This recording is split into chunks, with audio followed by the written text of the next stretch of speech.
Beyond Ourselves by Catherine Marshall. Chapter 2: The Unselfishness of God. I know a young scientist who admits he does not believe in God. He is warm-hearted and likable, is good to his family, but has a restless uncertainty about the meaning of life. From talking to him, I know that at intervals he goes through a certain cycle. Some experience or reasoning process will bring him to the conclusion that there has to be something more in life than birth, struggle, death, and nothingness. He will thirst for things of the spirit, hunger to believe in God. Then, just at the point where there could be a spiritual breakthrough, he encounters tragedy somewhere: the death of a child, the disfigurement of a girl, cancer in someone well known and well loved. How can a good and loving God permit this if he made and runs the world, he asks then. Rather than seek an explanation, he shrugs off religion as something too baffling to comprehend. If there is a creator, what could his nature be? That is what the scientist wants to know. It is a question over which many would-be believers stumble. It is the question with which all of us who want the adventure of exploring the spiritual world must begin. Its answer is pertinent to our happiness. Unless each of us can find answers that satisfy, we cannot trust that Creator with our dearest hopes, and so we shall have no basis for faith in God. All of us have had contradictory experiences of the nature of God. I know I have. They run like threads through my childhood. In the very beginning, the love of my father and mother taught me of the fatherliness of God lying at the heart of the universe. Looking back at that childhood, feelings of glorious freedom and of rushing joy rise even now to meet me. Safe and loved we were in God's world.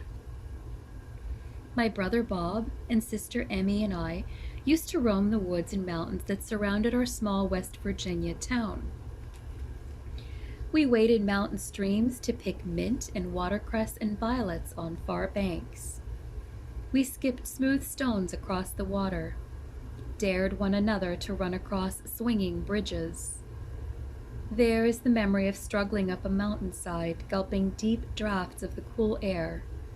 All of the aching effort worth that moment when we would stand on the summit to survey the world we knew so well lying at our feet, with more mountains beyond pushing back the horizon.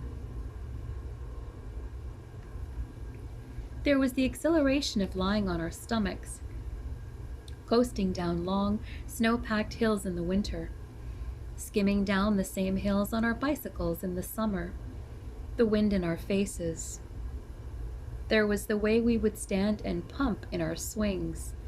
Begin slowly, bend the knees in rhythm with the swinging, make it go higher, higher, up and down, now again swishing through the air until finally the jerk of the chains told us that the swing had gone as high as it could. There were the twilight hours of long summer evenings, with all the children of the neighborhood gathered to play kick the can. The breathless dash out of hiding to give the can a swift kick and listen to the music of its careening, crashing, clinking progress down the street. This was the freedom of the child who is loved and knows that he is loved. It is not that we children were free to disobey or to do as we pleased, but neither did we have to strain to earn love by being good. For we had constant evidence that mother and father would keep on loving us, even when they disapproved our actions. How well I recall one spring day when an irate neighbor called upon father to inform him that a portion of the wall in his backyard had collapsed. The neighbor was sure that it was no act of God. The wood children were mixed up in it somewhere. Father's investigation proved that the man was right. We had been using a coal house behind the neighbor's property as a clubhouse. All our spare time for several weeks had been used in digging a secret tunnel. Soon our toy wagon had hauled out quite a mound of dirt.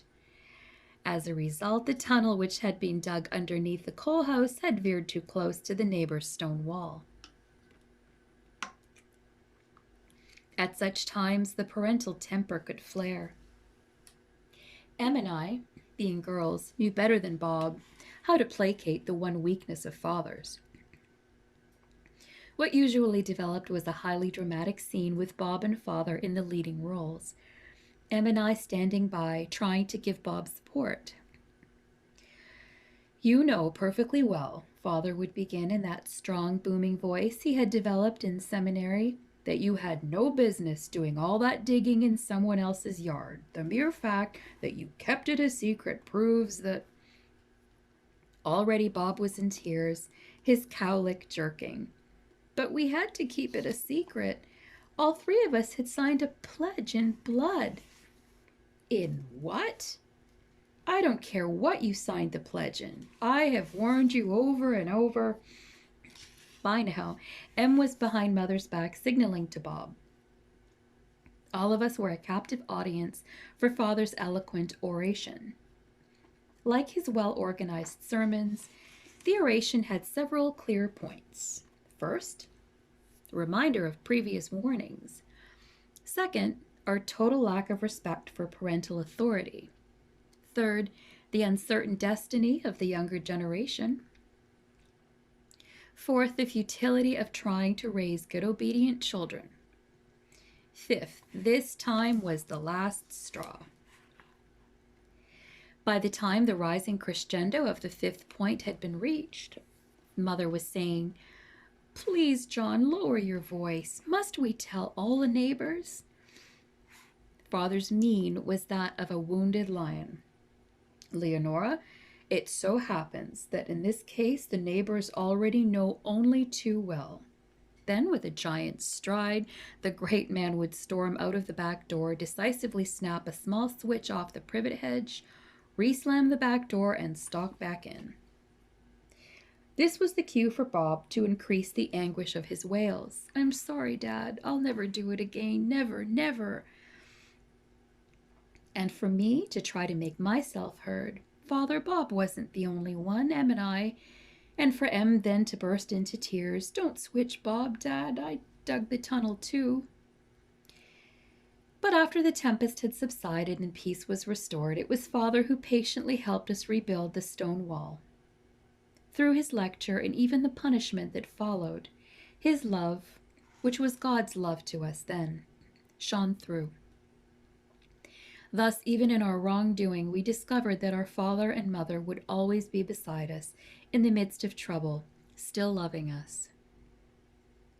As a younger child, I can remember the warmth and strength of Father's arms as I nestled there, content to sit silently while he carried on leisurely conversations with grown-ups. Just as clearly, I can remember Mother's firm hand on my forehead when I was sick, the deliciousness of ice-cold apples scraped with a silver spoon for a fevered tongue.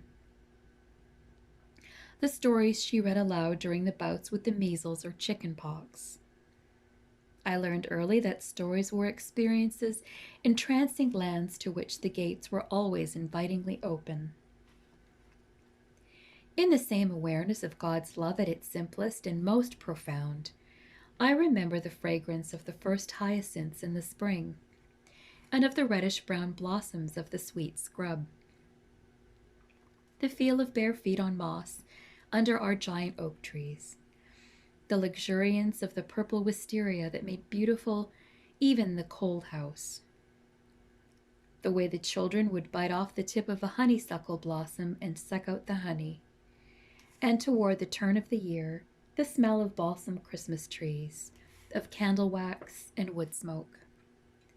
One day, my mother and I stood at a window, watching the fury of a thunderstorm of a near hurricane strength. It seemed drama on a cosmic scale, the clash of cymbals in the sky, the rolling of drums, fireworks, lightning. Rather than being afraid, I felt like shouting and applauding as the ferocious wind shook the great trees backward and forward as though they had been twigs clenched in the jaws of a dog. All the while, my mother's arm lay protectively around my shoulders. Only in retrospect would I one day see the connection between these childhood experiences and my understanding of the nature of God. Then I would know that it made no sense at all that God would create my parents with a greater capacity for loving than He has Himself. At the same time, there was another strand of experience in my childhood. As I grew up, I could not but become aware of the evil and suffering in the world. In any clergyman's home, as in any physician's, the raw drama of life passes steadily before the eyes. I vividly recall my first encounter with suffering. The winter's night, Father was called to the local hospital to minister to a woman who was dying of first-degree burns over most of her body. A stove had exploded when she had tried to start a fire with kerosene. When after a vigil of many hours, Father wearily returned home, we children found ourselves backing away from him. The odor of burned flesh clung to his clothes. For days, Father was so haunted by what he had seen that he had difficulty eating. Then there was the night the mayor of our town banged on our door at 3 a.m. to tell Father that the body of our friend and neighbor, Mr. Fisher, had been discovered on the Baltimore and Ohio railroad tracks near Harper's Ferry. Apparently, he had lost his balance and fallen off the rear platform of the Capital Limited. I just can't bear to be the one to break this awful news to Mr. Fisher, the mayor said. You're a minister. You'll know what to say. But Father was a human being also. His family knew that he found it just as hard as anyone to be the bearer of such tidings. In a sense, Mother was as much a minister as Father. She had been appointed by the mayor to serve on the board for county relief because she had a reputation for always being on the side of the down and outers. Every Christmas, she supervised the assembling of 100 odd baskets of food, clothes, and toys for the poor.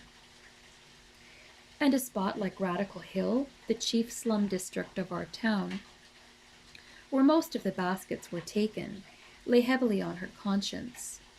There, many families lived in shacks with no plumbing and little heat. Then came the afternoon when Mother's deep conviction that something must be done spilled over into action. She spent the day tramping over Radical Hill surveying the situation. When she returned home, we children were awed to see her weep at the remembrance of what she had seen.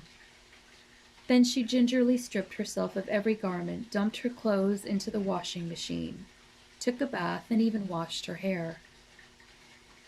Later, during my undergraduate days at Agnes Scott College, I was to have an experience reminiscent of Mother's.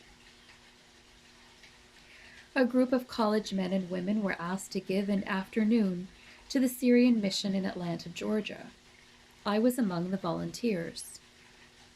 The mission was in the heart of Atlanta's worst slum district, close to the state capitol building, as is so often the case. The afternoon was to include a short service at the mission and visiting afterward, 2 by 2, in some of the homes. It was the visiting that brought the revelation. I had dimly realized that such squalid, dirty places did exist, but I had never been personally exposed to them. Pictures still come back. Men around the fireplace slinking away as we went in. Broken window panes stuffed with rags and paper. A sick child doubled up on a dirty bed in a corner. Air so stale that we felt polluted to breathe it. An absurdly young mother, wearing ankle socks, nursing her baby before us. In another room, an old woman who had been ill, she told us, for 6 months. Her yellow skin stretched tight over her gaunt cheekbones. A lamp on an old-fashioned dresser made grotesque shadows on fly-specked walls. I wanted to flee. But even as we headed back toward college, I wondered, was this too God's world? It was some time during my teens that I received my first clear shaft of light on the riddle of evil. There was growing larger and larger in my mind the contrast between my loving, compassionate parents and a God who allowed such terrible things. One day I took this puzzling question to a woman who had become a very special friend. Mrs. MacDonald was one of those remarkable people who love all young people. Because she never talked down to teenagers, many of us gave her our complete confidence. She was married to a Scotsman, a successful lawyer. On occasions when he had to be away from home on law cases, I would spend the night with her. Those evenings were talk fests. The flavor of Mrs. Mack's life was reflected in her home. Windows were filled with African violets. On the stair landing stood a grandfather clock whose musical chimes barked the quarter hours. There were current books of history and travel lying about. Just before bedtime, Mrs. Mack and I would always have heaping bowls of ice cream, more ice cream than I could eat. Then she would tuck me under an eiderdown in a mahogany bed with tall pineapple posts. On one of those evenings, I found myself spilling out my inner rebellion against a God who permitted suffering and evil when he had the power to stop it.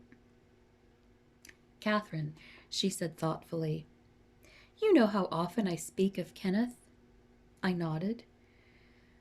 Quickly my mind reviewed what I knew about Kenneth.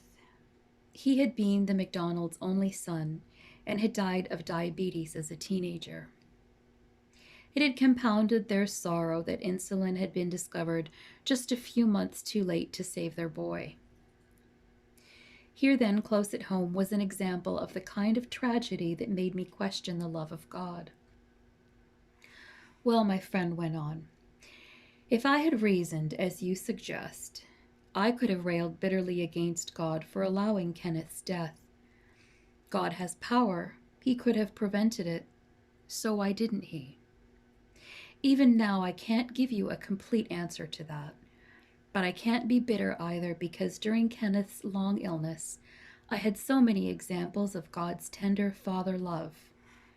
Like that time soon after Kenneth himself suspected that he was going to die, and he asked me, 'Mother, what is it like to die? Mother, does it hurt?' Even as Mrs. Mack repeated the questions, tears sprang to her eyes. 'How did you answer him?' I asked. The white-haired woman seemed to be seeing into the past. I remember that I fled to the kitchen, supposedly to attend to something on the stove. I leaned against the kitchen cabinet. Queer, I'll never forget certain tiny details, like the feel of my knuckles pressed hard against the smooth, cold surface. And I asked God how to answer my boy. God did tell me. Only he could have given me the answer to the hardest question that a mother can ever be asked. I just knew how to explain death to him. 'Kenneth,' I remember saying, 'you know how when you were a tiny boy you used to play so hard all day that when night came, you would be so tired to undress, and you would just tumble into Mother's bed and fall asleep? That was not your bed. It was not where you belonged, and you would only stay there a little while. In the morning, to your surprise, you would wake up and find yourself in your own bed in your own room. You were there because someone had loved you and had taken care of you. Your father had come with his great strong arms and carried you away.' So I told Kenneth that death is like that. We just wake up some morning to find ourselves in another room, our own room where we belong. We shall be there because God loves us even more than our human fathers and takes care of us just as tenderly." We were both silent for a moment. Then Mrs. Mack said softly, "Kenneth never had any fear of dying after that. If, for some reason that I still don't understand, he could not be healed, then this taking away of all fear was the next greatest gift God could give us. And in the end, Kenneth went on to the next life exactly as God had told me he would, gently, sweetly. There was the look of profound peace on my friend's face as she spoke. After Mrs. Mack tucked me in that night, I lay in the mahogany bed under the eiderdown, pondering her words. What she had really been telling me was that those on the inside of tragedy are often initiated into something that outsiders may not experience at all. The love of God, instant, continuous, real, in the midst of their trouble. With the presence of the giver, they have something more precious than any gift he might bestow. Not until years later, after my marriage to Peter Marshall, did I experience this for myself. During our first happy year in Atlanta, we had a close friend who had known much trouble, the death of children, financial reverses, the misunderstanding of friends. She used to look quizzically at us, young, so in love, fresh in our faith in the goodness of God. Neither of you has really had any trouble, she would say. You're bound to have some sooner or later. Everyone does. When trouble comes to you, I wonder if you will feel as you do now. The friend's prediction was right. We did have trouble, much illness, and finally, Peter Marshall's death at age 46. So now I am in a better position to answer the friend's question. The answer is yes, I still believe in God's love. Believe more firmly than ever, because my faith has stood trial.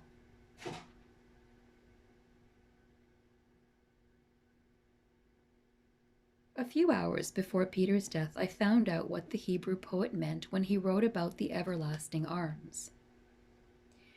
I experienced the comfort of those arms. It happened in the early morning hours after Peter had been taken by ambulance to the hospital. I was forced to stay behind so that our younger son Peter John would not be in the house alone. There was no doubt that Peter's life hung in the balance. I sank to the floor by the bed, put my head in my arms, pondering how I should pray. Suddenly, there was the feeling of being surrounded by the love of God the Father, enveloped in it, cradled with infinite gentleness. Awe swept through me, followed by the conviction that it was not necessary to ask for anything. All I had to do was to commit Peter and me and our future to this great love. At the time, I thought this meant that Peter's heart would be healed.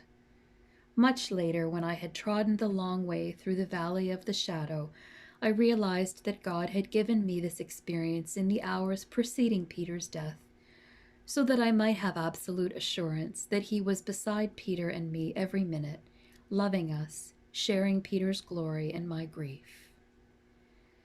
That is how I came to know personally that the Apostle Paul's glowing assertion is literally true, that nothing, neither death nor life, nor tribulation, nor peril of any sort, shall be able to separate us from the love of God. Then, in the years that followed Peter Marshall's death, I thought I glimpsed another shaft of light illuminating the dark night of human sorrow. Not only is God always beside us in trouble, identified with our suffering, but he can also make everything, even our troubles and sorrows, work together for good. How many times I have received letters from readers whom I have never met, who marveled at how God accomplished this in our case.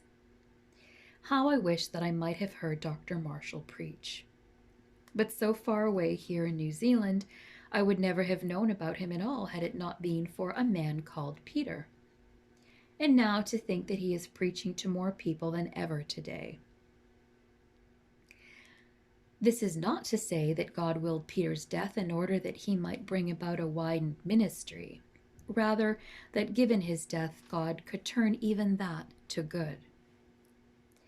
I remember a poignant letter I received from a reader posing a difficult question: why small children must be taken. Our little boy was hit last spring in the street in front of our home by a truck. He died a week later. Billy was our only child. He had seemed like a gift from God because we had hoped and prayed for a baby for 2 years. Then was it God's will that this little boy die such an unnecessary death? In trying to bring themselves to say with honesty, "Thy will be done," these parents found themselves confused. For along with the best physicians and surgeons they could find, they tried everything medical science knew to save their child. Then had they been working during those days against the will of God? I understood the questions of this mother because I had faced them all when death had invaded my life. Surely there is a difference, and it is not just a quibble, between God's ideal will and his permissive will. Thus, in my case, I cannot believe that it was God's ideal will that Peter Marshall die at 46. But given a certain set of circumstances, among them Peter's inherited physique, so fine that he was inclined to overtax it, God had an alternate plan by which he could bring unimagined good even out of early death. In the same way, I could not believe that it was God's ideal will that 3-year-old Billy die in such a cruel way. But given a motorized society, given our congested cities, given human free will that resulted in a driver and a child's carelessness, God would still not suspend the operation of his universe to violate the free will that conspired to bring about this tragedy. And so illumination came to me. By giving humans freedom of will, the Creator has chosen to limit his own power. He risked that daring experiment of giving us the freedom to make good or bad decisions, live decent or evil lives, because God does not want the forced obedience of slaves. Instead, he converts the voluntary love and obedience of sons who love him for himself. This, then, is a large portion of the answer to my early question. Why does not a compassionate God hasten to remedy every wrong? I remember the way Peter Marshall answered this in a memorable sermon. God Still Reigns, preached in a Washington church during the Second World War. There is no use trying to evade the issue. There are times when God does not intervene. The fact that he does nothing is one of the most baffling mysteries in the Christian life. It was H.G. Wells who voiced the dilemma that many troubled hearts have faced in wartime. Either God has the power to stop all this carnage and killing and he doesn't care, or else he does care and he doesn't have the power to stop it. But that is not the answer. As long as there is sin in the world, as long as there is greed, selfishness, hate in the hearts of men, there will be war. It is only because God is God that he is reckless enough to allow human beings such free will as has led the world into this present catastrophe. God could have prevented the war. Do you doubt for a moment that God has not the power? But suppose he had used it. Men would then have lost their free agency. They would no longer be souls endowed with the ability to choose. They would then become puppets, robots, machines, toy soldiers instead. No, God is playing a much bigger game. He is still awaiting an awakened sense of the responsibility of brotherhood in the hearts of men and women everywhere. He will not do for us the things that we can do for ourselves. A few years ago, I was asked to conduct a Sunday evening seminar at an exclusive girls' boarding school in the Virginia countryside outside Washington, D.C. When I arrived, I found the high school sophomores grouped informally around a large living room, some sitting on the oriental rugs before a blazing fire. The students had been told that they might ask any questions they wished. After the first few minutes, it became obvious that while these were intelligent girls, their questions uncovered the most basic misunderstanding of God. One girl voiced the query that it is always asked at every church young people's conference. What about people in remote parts of Africa or certain jungles of South America who have never heard of Jesus? Will they be condemned to eternal torment? What would be fair about that? Another girl, who had obviously been studying theology and sociology, chimed in. Let's bring the question closer home. What about individuals who become criminals because they were born into slums or other terrible surroundings where they had no chance from the beginning? How could God be just and blame them? A lovely 15-year-old posed the one that really tugged at my heart. There's something that really bothers me. I saw that she had tears in her eyes, and she tried not to make obvious what she most wanted to ask. My mother and father seldom go near any church. Will God condemn them to eternal damnation for that? I was shocked at the terrifying illusion of God that those questions revealed. The mother and father of the 15-year-old were dear to her. Did God love them less than she? And how would she ever be able to trust her Creator with her own happiness so long as her only emotion toward Him was terror? The family love that was so implicit in this girl's questioning reminded me of what my own joyous childhood had taught me. God would scarcely give fathers and mothers a greater capacity for loving their children than God Himself has for loving all His children. I suggested to the girls that God would not have bothered to create father love and mother love in the first place if He Himself did not have it in great abundance. Then, as I told them of my own gropings towards this answer, I thought of how grieved God must be that any of His children should cower before Him in fright. And I realized how often we attribute emotions and deeds to God that we probably would ascribe only to the most depraved of human minds. No personality in the universe is so maligned as that of the Creator. Soon after the evening at the girls' school, I came across this same thought in one of Hannah Whitall Smith's books.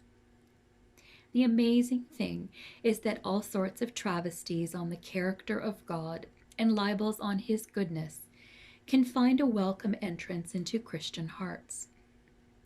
Nothing else matters as much as this, for our salvation depends wholly and entirely upon what God is.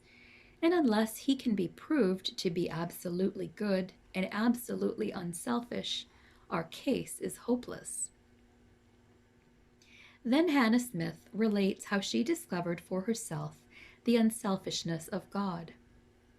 Between the ages of 16 and 26, she had passed through a period of skepticism. During this period, God had seemed far off, an unapproachable being, a stern and selfish taskmaster, an autocrat. She asked exactly the same questions that the sophomores in the girls' school asked me that Sunday evening. What about those born into circumstances for which they are not responsible and from which they cannot escape? Would vast numbers of fellow human beings therefore be doomed to eternal punishment for what they cannot help? Most of the church groups of her day taught that they would be. But Mrs. Smith wondered, would that be justice from a Creator whose tender mercies were said to be over all His works? Hannah Smith began to see in every face the anguish which resulted from sin's entrance into the world. She came to be grateful for the fashion of her day, which dictated veils for women in public. At least the faces before her would be blurred. One day, she was riding in a tram car along Market Street in Philadelphia. Two men came in and sat down opposite her on the straw seat. When the conductor came for the fare, she was forced to raise her veil to count out change. She looked up and saw clearly the faces of the two men opposite her. They were lost, debauched looking. Not only that, but one of them was blind. A new flood of emotion rose to engulf her. In her thoughts she railed against God. How can you bear it? You might have prevented all this misery, but you did not. Even now, you might change it, but you do not. How can you go on living and endure it? Suddenly, there in the tramcar, God seemed to answer her.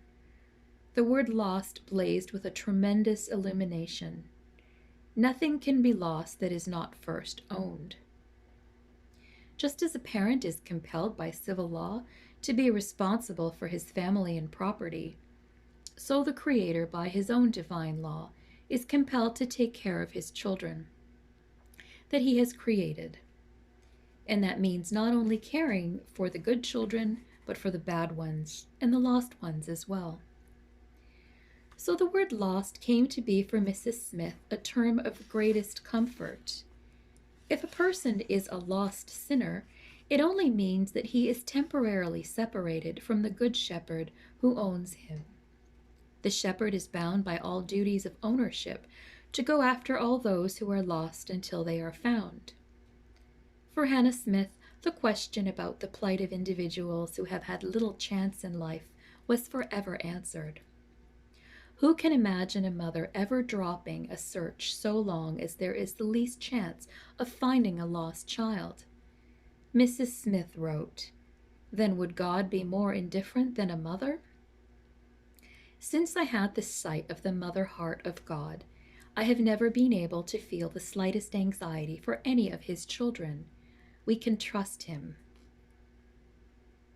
In my dealings with people, I have been surprised to find that so many honestly do not believe that God wants our happiness and fulfillment.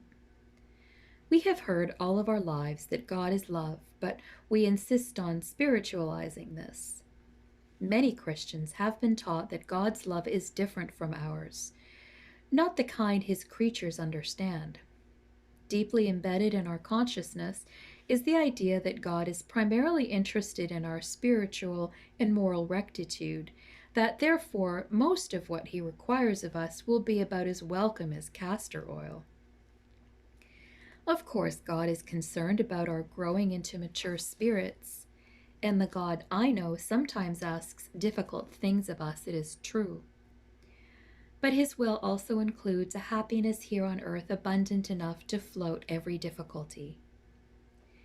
But when men persist in these mistaken and tragic ideas of the Creator, how can God show us what he is really like? This is the problem that he had with men, and he solved it in the incarnation. If God were to break into the stream of history, come to earth as a man, and demonstrate that he loved people, weep with them when they suffered, rejoice with them in moments of gladness, then there might be a closer relationship between God and his children. A story that I first read in my late 20s helped me see why the incarnation had to be. One day, a British scientist discovered a large anthill in his kitchen garden. These were different from any ants he had observed before, so he was eager to study them. But each time his shadow fell across the anthill, the terrified ants scurried off in terror. I stepped back, the scientist wrote in his diary, and sat down on the grass to think about the situation. I had only goodwill for the ants, did not wish to harm one of them. But how could I make the ants aware of my goodwill? My imagination played with the problem. To those tiny ants, I was an all-powerful creature, somewhere up there, whose thoughts they could not guess, whose ways and intentions they could not know.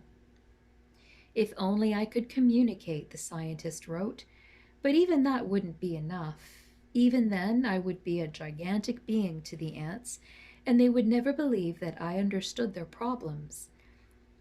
The minute organization of the hill, their struggles for food, their battles with other ants. Only one thing could give them complete confidence. That is, if by some alchemy I could for a time become an ant. The gap between our understanding of the nature and the intentions of the Creator is far wider than the gap between that of ant and man. Only as much of God as could be contained in human flesh would suffice to demonstrate to us what the Father is like. That was why the incarnation was necessary. That was why Jesus insisted, "I have come down from heaven not to carry out my own will, but the will of him who sent me," and that "he who has seen me has seen the Father." Then, in watching Jesus, what did his disciples learn about God? The most obvious thing they observed was the daily intimacy of Jesus' relationship with his Father. At first, this must have puzzled them, for always he appeared to be listening to a voice beyond himself. There is no record of his ever having argued with anyone about the existence of God. This was fact. Also, there was no doubt that God was always present to help, to guide, to succor. Christ acted as if there was never any question of the Father's willingness to supply all needs, even such material ones as appeasing hunger.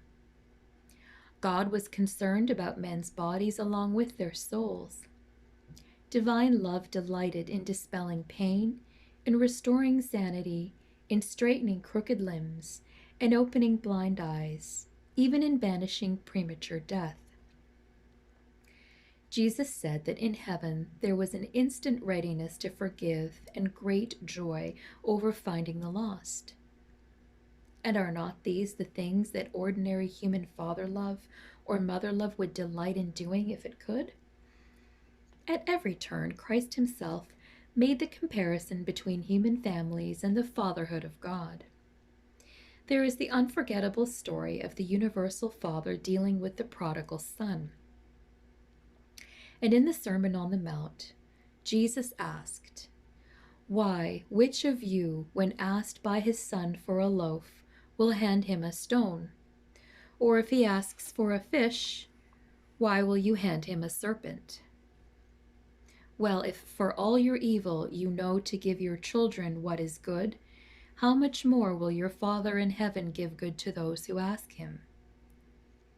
The Gospels make it clear that to Christ the Father is all-loving, is of the essence of love, cannot help loving. Moreover, this love includes the attributes of love known to all of us: goodwill, unselfishness, consideration, justice, wanting only good things for us, desiring our happiness. It is not a love dependent on our earning it. God is for us, first, last, and always, by every word and action, by all the force of his personality.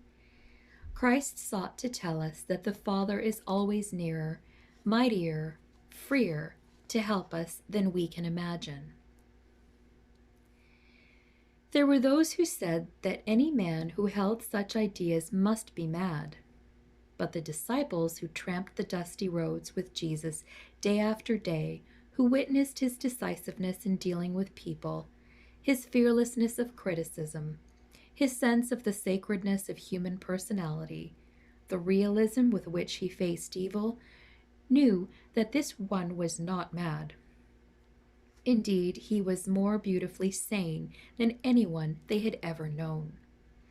And so the central issue became sharper and sharper. As the late D.S. Cairns had put it so memorably in his book, The Faith That Rebels, either Jesus was a dreamer about God, or they and all men were dreamers walking in the darkness and deeming it to be light. Either he alone was awake to reality in his incessant summons to faith, and the staking of everything upon God and his purpose of good for all mankind. Or else Jesus was a liar, a madman, and a charlatan. There was no alternative. And the disciples were right in concluding that this was the all-important question which they and all men must resolve. The issue is as sharp today as it was then. I have come to believe that only if we can depend upon the Creator as a God of love, not an obscure ethereal love, but love as you and I know it, shall we have the courage and confidence to turn our life and affairs over to Him. Hannah Smith once wrote this pithy sentence: "Perfect obedience would be perfect happiness if only we had perfect confidence in the power we were obeying." What builds trust like that in the Creator? Only knowing Him so well, His motives, His complete goodwill, being certain that no pressures will make Him change, knowing Him for a long enough time to be sure of these things. There are many persons who claim that they have broken through to that kind of knowing. From the Apostle Paul, down through spiritual adventurers in every century, even to our day. "I know whom, not what, I have trusted," is Paul's ringing assertion.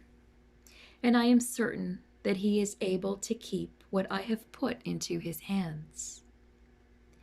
And we who long for an equally confident and solid base in life, how do we go about entering into that kind of relationship with God?